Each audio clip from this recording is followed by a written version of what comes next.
How to unhide chats on Viber. For that, open Viber app and tap on magnifying glass at the top right corner. And you have to search someone that you have hidden the chats of.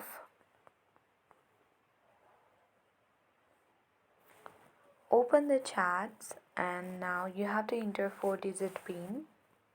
Then you will get access to this page where you have to tap on three dots at the top right corner.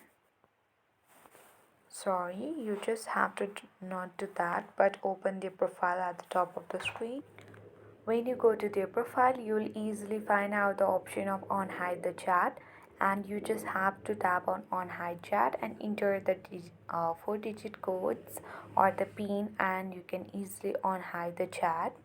So that's how we successfully unhide chats on Viber. Thanks for watching and see you in the next video.